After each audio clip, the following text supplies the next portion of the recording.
Hi, everybody. We welcome you into a Monday edition of Gold and Blue Now. I'm Tony Caridi. A lot going on in Mountaineer world, despite the fact that the football team is off this coming week. Bob Huggins' Mountaineers have a game to play tomorrow morning. We'll talk more about that coming up shortly, but let's focus on football right now. With just 2 regular season games remaining for Dana Holgorsen's squad, the Mountaineers are in an absolute logjam when it comes to the Big East Conference race. Mathematically, they could still finish anywhere between 1st and 8th. That's how collective it is. Take a look at it right now. West Virginia, Pitt, and Rutgers, along with Louisville, are all tied with 2 losses.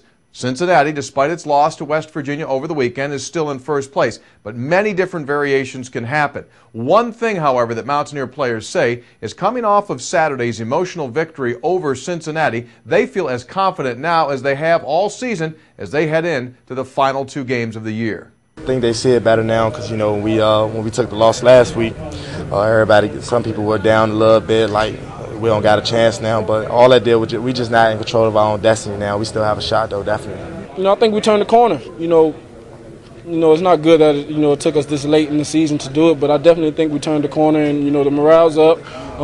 We understand what it takes to win games. Through adversity. No matter what happens on the field, you gotta put forth maximum effort on each play and maximize every play. A couple of former Mountaineers were on the WVU sideline and in the locker room watching West Virginia's victory over the Bearcats, including former free safety Robert Sands, who's now a member of the Cincinnati Bengals. He said he could reflect and look back at West Virginia's defense to something that he went through, a young unit that gradually grows up to be a very solid unit. Sands thinks this young Mountaineer defense does have a chance to grow into a very good unit. If you remember, last year we had 9 returning starters. The year before that, we had 8 returning starters. All us, we played together for so many years to the simple fact, like, we knew what each other was going to do. We knew each other's weakness and each other's strengths, and we played to that. We was able to make checks on the fly, on the field and everything.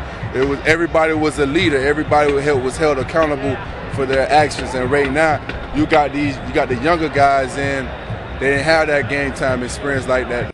An injury update now on Cincinnati quarterback Zach Collaros, who was knocked out of the game against West Virginia in the second quarter when he was tackled near the end zone. He did suffer a broken bone in his ankle. It will require surgery. He is definitely out for the rest of the regular season. They say there may be a possibility he could return in time for Cincinnati bowl game.